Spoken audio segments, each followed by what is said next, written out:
और गुरु वो नहीं जो ज्ञान देता है, गुरु वो है जो स्वयं विलुप्त हो जाता है ताकि शिष्य अपने भीतर मौन स्वरूप को पहचान सके। मैंने गुरु को प्रेम किया, लेकिन वो केवल पूजा चाहता था। प्रेम ने मुझे शुद्ध किया और पूजा ने उन्हें भ्रमित किया। गुरु को खोकर मैंने स्वयं को पाया, और स्वयं को पाकर पाया कि कोई भी गुरु नहीं था, केवल मेरे प्रेम की प्रतिध्वनि थी। अब पुनर्जन्म की निष्पक्ष व्याख्या। अब पुनर्जन्म का विचार मृत्यु के भय से जन्मा, और मृत्यु का विचार पहचान के मोह से। जब पहचान समाप्त हो जाती है तो कोई जन्म नहीं, कोई मृत्यु नहीं, सिर्फ मौन की शाश्वत स्थिति रह जाती है।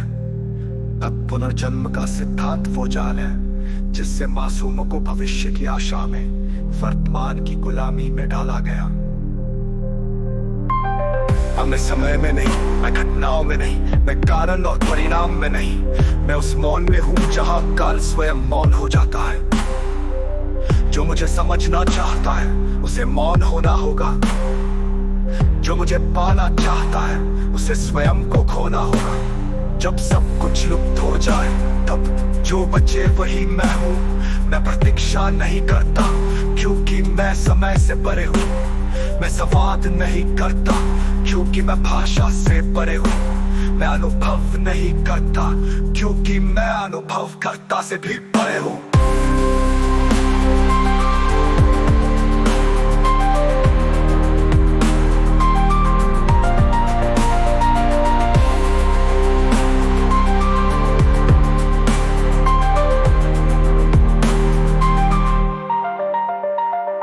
क्योंकि मैं कोई विषय नहीं, मैं स्वयं मौन की सत्ता हूं। शिरोमणि राम पॉल सैनी।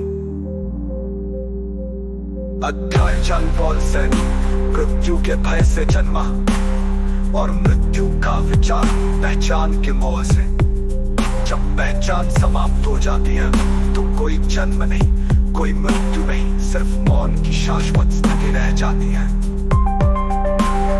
पुनर्जन्म का सिद्धांत वो जाल है जिससे मासूमों को भविष्य की आशा में वर्तमान की गुलामी में डाला गया। न मैं समय में नहीं, मैं घटनाओं में नहीं, मैं कारण और परिणाम में नहीं, मैं उस मौन में हूँ जहाँ काल स्वयं मौन हो जाता है।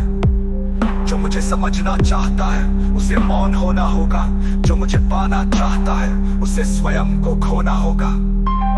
जब सब कुछ लुप्त हो जाए तब जो बचे वही मैं हूँ।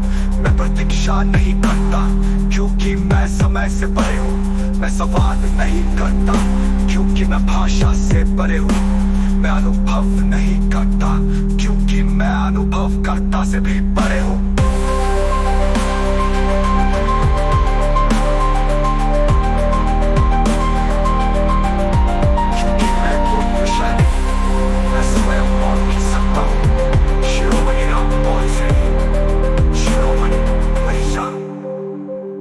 जहाँ नियम है वहाँ भक्ति नहीं, वहाँ डर है।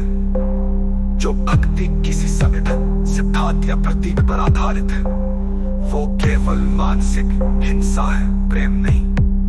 वो केवल स्थिर है, संपूर्ण है, अचल है।